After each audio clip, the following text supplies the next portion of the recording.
এতে আমি একটু অ্যাটেনশন আমার জন্য একটু ডিফিকাল্ট মানে হ্যান্ডেল করা। আমি খুবই আনকমফোর্টেবল ফিল করি।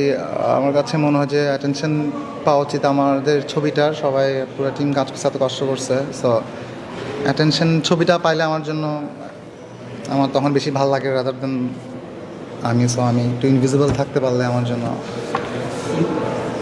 ভালো আছে। আমি পার্সোনালি খুবই অ্যাংশাস ছিলাম, মানে এটা সত্যি, মানে স্ক্রিনিং, স্পেশালি স্ক্রিনিং পর্যন্ত। কারণ আমি শিওর যে আমরা সবাই খুবই অ্যাংশাস ছিলাম, আসলে খুবই স্ট্রেসফুল ছিলাম যে মানুষ কীভাবে রেসপন্ড করবে। সো এরপর যেটা ঘটলো এটা তো আসলে মানে ইট ওয়াজ ইনক্রেডিবল। মানে এটা যে চাওয়া যাইতে পারে ওইটাই আমি চিন্তা করি না আর কি, যে এরকম রেসপন্স হইতে পারে আমার কাছে। আমি ডিসেন্ট একটা স্ক্রিনিং হইলে আমি খুশি হয়ে বাড়ি ফিরে যেতাম। যেটা হচ্ছে একটা ওভারওয়েলিং ছিল আর কি। আমি এখনও স্টিল আমি প্রসেস করার চেষ্টা করতেছি যেটা আমাদের সাথে ঘটছে। আর সবাই তো বাথনকে দেখছি, আমার মনে হয় ওর জন্য একটা ক্যাথারটিক ছিল ফুল ইয়াটা। সো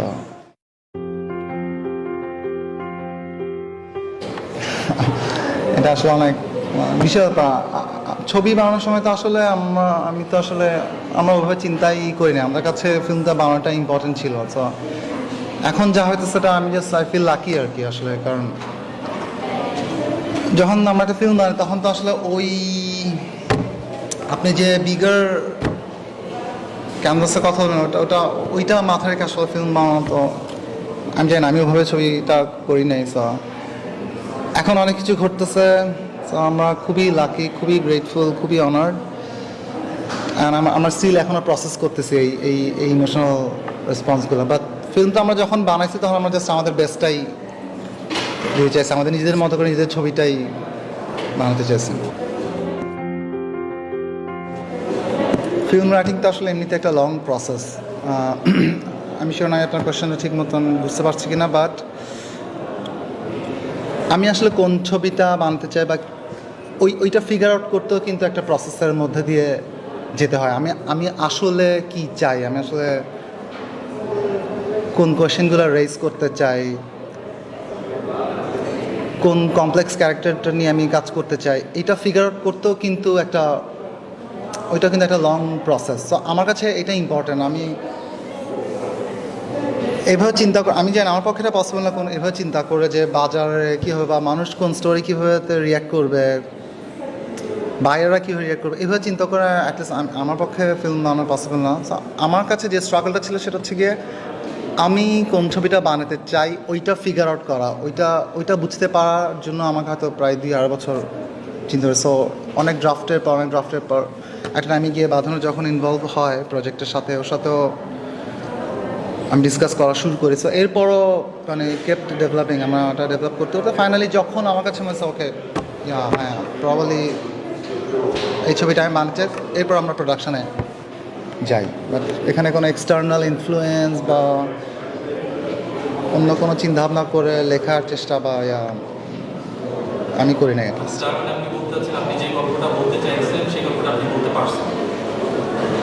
আই হোপ সো, আমি চেষ্টা করছি। আমি এখন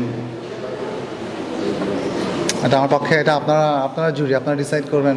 মানে আমি আমাদের বেস্ট ট্রাই করছি আমরা সবাই। এমনিতে আমি আসলে পার্সোনাল এক্সপিরিয়েন্সের বাইরে লিখতে পারি না। মানে আমি যদি লিখি এটা সামহাও কোনো না কোনো ফর্মে হয়তো আমি অবজার্ভ করছি, আমার লাইফে এক্সপিরিয়েন্স করছি বা দেখছি, জানতে পারছি, ওরকম জায়গা থেকে লেখা। বাট নট এসেনশিয়ালি আমি আমার চিন্তাভাবনা বা আমার থট প্রসেস রেহানার মধ্যে দিয়ে কনভে করতে চাইছি, ব্যাপারটা ঠিক তা না। বাট ডেফিনেটলি এটা একটা পার্সোনাল প্রসেস। আমি যেভাবে দেখেছি আমার লাইফে, আমি উভয় ওকে পোর্ট্রে করছি। আসলে কিভাবে পোর্ট্রে করলে এটা অডিয়েন্সের কাছে কি ইম্প্যাক্ট ক্রিয়েট করবে, ওইটা ওই ক্যালকুলেশন করে আসলে লেখা, মানে that's not how I write আর কি। ওইভাবে আমি অ্যাপ্রোচ করি না আমার কোনো ক্যারেক্টারকে আমি আমার আশেপাশে অনেক উইমেনদের এরকম দেখেছি, এরকম স্কার্ফ করতে ছোটবেলা থেকেই দেখছি। আমরা ছোটবেলা দেখছি আজান দিলে আমাদের আপুদেরকে মাথায় কাপড় দিতে। সো এগুলো সব ছোটোখাটো ডিটেলস লাইফ থেকে না, ওখান থেকে দেখা। আমার সাথে single point of view, character view. So ও রেহানার চোখ থেকে এই ওয়ার্ল্ডটাকে দেখা। সো ওইটা করতে গিয়ে অনেক কাছে আপনি যেটা বললেন এটা হতে পারে যে, বাট আমি ওর চোখ থেকে, ওর পয়েন্ট অফ ভিউ থেকে যতটুকু এক্সপ্লোর করা পসিবল আমার কাছে মনে হয়েছে ওইটা আমি ট্রাই করছি। অনেকের কাছে এটা সাকসেসফুল মনে হতে পারে, অনেক কাছে কোন কোনো ক্যারেক্টারের ক্ষেত্রে ফেলিয়ারও হতেই পারে এটা। বাট আমি ট্রাই করছি ওর চোখ থেকে যত ডিপার এক্সপ্লোরেশন করা যায় ওটা করা। প্রথম একটা কথা বলে রাখি, আমি নিজেকে পলিটিক্যাল ফিল্ম মেকার মনে করি না। এটা ডেফিনেটলি কোনো পলিটিক্যাল স্টেটমেন্ট দেওয়ার ইন্টেনশন থেকে আমি ছবিটা লিখি নাই বা বানাই নাই। যেটা আমি বলছিলাম খুবই ক্যারেক্টার ড্রিভেন। আমি রেহানাকে এক্সামিন করছিলাম, আমি রেহানাকে ফলো করতেছিলাম। সো ওকে পুশ করতে গিয়ে, ওকে বিভিন্ন সিচুয়েশনে যখন প্লেস করতে গিয়ে যেটা আমার কাছে মনে হচ্ছে যে ইন্টারেস্টিং কোয়েশ্চেনগুলো আমাদের অ্যাড্রেস করা উচিত, আমি আসলে ফাইনালি ওইটাই করছি। আমার কাছে মনে হয় ফিল্মটা তখনই বেশি সাকসেসফুল হবে যদি এটা মানে ইফ ইট বিকামস মানে থট প্রভোকিং আর কি, যদি এটা কাউকে কোনো চিন্তা করতে হেল্প করে। বা আমার কাছে মানে ফাইনালি কোয়েশ্চেনগুলাই এই ফিল্মের আউটকাম হওয়া উচিত রাদার দেন অ্যান্সার আর কি। মানে এটা ছবিটা শেষ হবে হয়তো, ছবিটা ডেফিনেটলি কোনো অ্যান্সার দিয়ে শেষ হয় না, এটা আরও অনেক কোয়েশ্চেন দিয়ে শেষ হয়। সো আমরা যখন ফার্স্ট টাইম কালার স্কিম নিয়ে কথা বলতেছিলাম, ডেফিনেটলি আমার অবজেক্টিভ যেটা ছিল কী ধরনের কালার স্কিম, কী কালার প্যালেট করলে রিয়েলি রেহানার ইনার টার্মোয়ালটা আমরা ক্যাপচার করতে পারবো, ওর ভেতরকার ওর সাপ্রেশন, ওর অ্যাঙ্গার, ওর ভেতরকার কনফ্লিক্টগুলো কীভাবে অনেক ফ্ল্যাশব্যাক কিংবা অনেক ইনফরমেশন না দিয়েও আমি ওই ফিলিংটা অডিয়েন্সের কাছে কনভে করতে পারবো। সো একটা লেভেলে আমাদের কাছে মনে হয়, আমরা যখন ডিসকাস করতেছিলাম স্যার, প্রবলি এই কালার স্কিমটা হয়তো ইনডিরেক্টলি বা সাটলি ওই অ্যাটমসফিয়ারটা ক্রিয়েট করতে পারবে অডিয়েন্সের মাথায়, যেটা আমরা আসলে ফাইনালি কনভে করতে চাই। First of all handheld photography ডিসিশনটা এই কারণে যে আমি যেহেতু খুবই ক্যারেক্টার ড্রিভেন, সো আমার সেন্স অফ মানে অ্যাস্থেটিক হচ্ছে আমি চাই খুবই ক্লোজ রেঞ্জে ক্যাপচার করতে। কারণ আমার ছবির ল্যান্ডস্কেপ হচ্ছে গিয়ে আমার সেন্ট্রাল ক্যারেক্টার ফেস, এটা হচ্ছে আমার ছবির ল্যান্ডস্কেপ আসলে। সো ওর এভরি টুইচ, যে কোনো মুভমেন্ট, যে কোনো এক্সপ্রেশন, এটা আমি মানে ভিসুয়ালি ক্যাপচার করাটা আমার জন্য খুবই শুধু ও যেটা ওই পারফর্ম করার সময় যেটা শুধু প্রজেক্ট করছে ওটা না, যেটা প্রজেক্টও করতেছে না, ওই ফিলিংটা কনভে করার জন্য আসলে আমার এই ধরনের ফটোগ্রাফি চয়েস। এবং আমার কম্পোজিশন নিয়ে খুবই অবসেশন আছে, ফ্রেমিং নিয়ে। সো আমরা খুবই প্রিসাইজ, এবং তো তুহিনকে অনেক সাফার করতে হয়েছে এটার জন্য, কারণ পুরো জিনিসটা এত অনেকগুলো সিন ছিল, অনেক লং টেক, অনেক complex blocking. So I am glad যে এখনও বেঁচে আছে আমার সাথে কাজ করে নেওয়ার জন্য। এডিটিং স্টাইল নিয়ে যদি বলি, হ্যাঁ এটা ঠিক যে আমার এডিট চয়েস অনেক টু হার্শ, অনেক অ্যাব্রাপ্ট। এটা আমার মনে হয় ওয়ান অফ দ্য রিজনস হচ্ছে, ফার্স্ট অফ অল আমি চাই না আমার ন্যারেটিভ অনেক বেশি সেন্টিমেন্টাল হোক, বা আমি অনেক এক্সপ্লেইন করতে চাই না। আমি অলওয়েজ স্পেস রাখতে চাই অডিয়েন্স যাতে ওর মতো করে ইন্টারপ্রেট করতে পারে।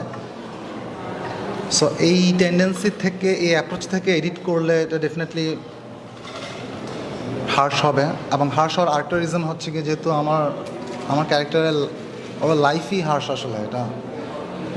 সো ওই রিয়েলিটিটা ক্যাপচার করতে হলে, সো আপনি যখন এরকম একটা অ্যাটমসফিয়ার ক্রিয়েট করছেন, প্রত্যেকটা জিনিস আসলে প্রত্যেকটা এলিমেন্ট ইম্পর্ট্যান্ট। কীভাবে ফটোগ্রাফ করছেন কীভাবে ক্যারেক্টারকে, আপনি কীভাবে এটা এডিট করতেছেন, কী ধরনের কালার ইউজ করছেন, কী ধরনের লেন্স ইউজ করতেছেন। সো সব কিছু মিলেই কিন্তু ফাইনালি আপনার ওই ফিলিংটা, ওই ক্লস্ট্রোফোবিয়া, ওই সাপ্রেশনটা ফিল করতে পারছেন। সো সব কিছুই প্রত্যেকটা এলিমেন্টই অ্যাড করে। সাউন্ডে যেটা ডেফিনেটলি সাউন্ড আমার কাছে খুব ইম্পর্ট্যান্ট। আমি আসলে ডিরেক্ট করি চোখ থেকে কান দিয়ে বেশি। সো আমার কাছে খুব ইম্পর্ট্যান্ট, এবং আমি জানি এটা কতটা এক্সপ্রেস করতে পারবো। আমি যে পরিমাণ কষ্ট শহীদ ভাইকে দিছি ছবিটা ডিজাইন করতে, কারণ আমি কন্টিনিউসলি এডিট চেঞ্জ করি, কন্টিনিউস সাউন্ড। আমরা ফার্স্ট টাইম যখন আমরা সাবমিট করি তখন তো আমরা 3 মাস কাজ করছিলাম। এরপর যখন আমরা ডিসাইড করি যে আমরা 1 বছর ওয়েট করবো, এরপর কিন্তু আরও 1 বছর আমরা সাউন্ড ডিজাইন করছি। সো শহীদ ভাই তো মানে he has been brilliant. So important আমার কাছে, কারণ আমি স্লাইটলি অফ বুটিং হলে কোনো ডায়লগ বা কোনো কিছু, ওটা আমাকে খুবই ডিস্টার্ব করে। আমার কাছে মনে হয় যে রিলিজন থেকে বের হয়ে যাচ্ছে এটা। আর ডিজাইন ওয়াইজ হ্যাঁ, যেটা সাউন্ড দিয়ে করা যায় ওটা আমি সাউন্ড দিয়েই করতে চাই, ওটা আর ইম্পোজ করতে চাই না আর কি কোনো কিছু। আর যেহেতু ডেফিনেটলি আমি সাউন্ড ট্র্যাক আমার ছবিতে নাই, কারণ আমার কাছে মনে হয় sound track most of the time আসলে অডিয়েন্সের ফিলিংকে কনফার্ম করে বা গাইড করে, আচ্ছা তোমার এখন স্যাড হওয়া উচিত বা হ্যাপি হওয়া উচিত। সো আমি অন্য ফিল্ম দেখে তো ফিল্ম নিয়ে আমার কোনো আপত্তি নেই, সেটা যার যার পছন্দ, যার যার অ্যাপ্রোচ। বাট আমি এটা করতে চাই না, কারণ আমি কোনো অডিয়েন্সের ফিলিংকে কনফার্ম করতে চাই না। আমি অলওয়েজ মানে আমি আমার দিক থেকে আমি যতটুকু দিব, বাকিটা আমি চাই এটা অডিয়েন্সের চয়েস। আমি ওই ফ্রিডমটা, ওই স্পেসটা দিতে চাই। সো ডেফিনেটলি সাউন্ড খুবই খুবই খুবই ইম্পর্টেন্ট। ফার্স্ট অফ অল আমি একটা জিনিস বলে রাখতে চাই, মানে টেকনিক্যাল টিম এখানে যারা আছেন, আমি এদের বাইরে ছাড়া আমি কারোর সাথে কখনো কাজ করি নাই। সো এটা কোটি কোটি টাকার ছবি হইলেও এই টিমটাই থাকতো, কারণ এটা মানে ওই আন্ডারস্ট্যান্ডিং, ওই ট্রাস্ট, এটা তো আসলে অনেক বছর ধরে ডেভেলপ করছে। আমি খুবই ডিপেন্ড করি আমার সিনেমাটোগ্রাফির উপরে, আমার সাউন্ড ডিজাইনের উপর, আমার কালারিস্টের উপর, আমার প্রোডাকশন ডিজাইনের উপর, আমার প্রডিউসারের উপরে। এরপর ফাইনাল দিন বাঁধন এসে যখন জয়েন করলো, মানে এটা তখন পারফেক্ট টিমটা হয়ে লাগে। বাট এমনিতে না, আমার সাথে এত ব্রিলিয়েন্ট টেকনিক্যাল পার্সন থাকতে আমি কেন যেতে হবে, আমি কখনো এটা ফিল করিনি।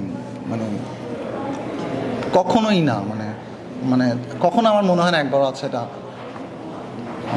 অন্য কাউকে নিতে, মানে ইট ডাজন্ট মেক সেন্স। মানে এটা আমার বেস্ট থিং। মানে আমি এদের সাথে সবচেয়ে বেশি কমফোর্টেবল, এবং আমরা সবাই একজনকে খুব ভালো বুঝি, এবং সবাই টেকনিক্যালি খুবই সাউন্ড এবং খুবই ব্রিলিয়েন্ট। সবার অ্যাস্থেটিক আন্ডারস্ট্যান্ডিং খুবই জোস, এবং আমরা প্রচুর ফাইজলামি করে একজনকে পচাই সারাক্ষণ। এই এনভায়রনমেন্ট আমি কীভাবে পাবো, কোথায় পাবো আর কার সাথে কাজ করে? কেন দেখতে হবে বা ছবিটা দেখা হচ্ছে, তো ওইটা আসলে আমি বলতে পারবো না। মানে ওইটা আমার কাজও না। আমাদের কাজ ছিল আমাদের বেস্ট এফোর্টটা দিয়ে ছবিটা করা, ওইটা আমরা করছি। এরপর বাকিটা আমি আশা করতে পারি, আমি আশা করি আমাদের অডিয়েন্সরা আসবে, ট্রাই করবে, ছবিটাকে একটা চান্স দিবে, একটা অপরচুনিটি দিবে। সো এটা আমি আশা করি। বাট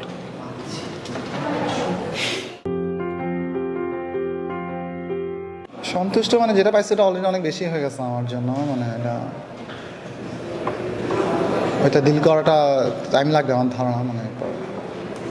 মানে অনেস্টলি বলে আমি আমার চিরাং ব্যাক করতে চাই। মানে আমার জন্য এটা অলরেডি টু মাচ। বাট হ্যাঁ, মানুষ তো পাইলে আরও পাইতে চায়, এটা সত্যি। সো পাইলে তো আমার যদি কোনো অ্যাওয়ার্ড পাই, তো ডেফিনেটলি ভালো লাগবে অবশ্যই। এটা তো একটা